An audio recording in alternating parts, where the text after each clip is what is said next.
Let's observe the explanation of point 4. Try and identify some of the elements of a script in this example. Herb Benson was a Harvard cardiologist, and he wrote about this for the first time in his book called The Breakout Principle. And then Steven Kotler mapped it further directly to flow in his book, The Rise of Superman. What the flow cycle tells us is that flow states are more like dimmer switches than light switches.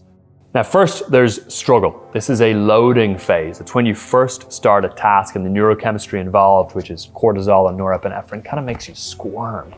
The discomfort causes us to want to avoid the task, relieve ourselves of the discomfort, and distract ourselves. The sad truth is that most people spend their entire careers dropping in and out of the first few minutes of the struggle phase. They never persist long enough to get into flow. They're an inch deep into work forever. So start by getting great at persisting through the struggle phase. This comes down to task persistence. You can do this with something that we call attention span stretching.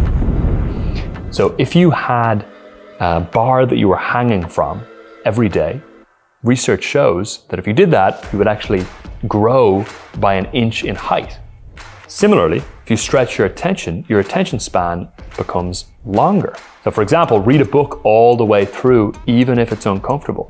Even if you retain less, you gain more sustained attention. You're training your attentional capacity. If you do a long meditation, just try adding another minute and another minute. Same with deep focused work. Add another minute, then another. Treat it like a muscle, max out the reps.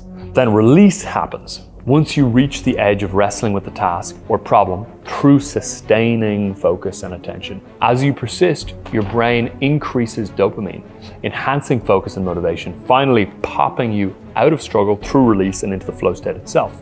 Then next up we have flow, which is the state we've been talking about this whole time.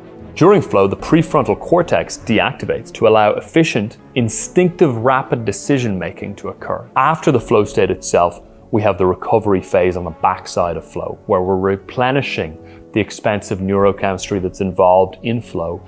We're recuperating after expending so much energy, and we're integrating the knowledge or skills acquired during flow. So there you have it, the 4 pillars of flow, which underscore elite productivity, extreme accomplishment, and hyper focus. By understanding and applying these pillars of flow, you can become consistently productive and achieve incredible results. Since you were able to identify all the elements of a script in this example, it is highly likely that you recognize the conclusion. In the conclusion of the points, he stated the benefits of the concept. This is to remind the audience of the importance of the information they have just learnt. This is one of the many ways to conclude your points. So how do you do it? After explaining your last point, you relate all the benefits of the concept to the points, to remind them of how important the points are.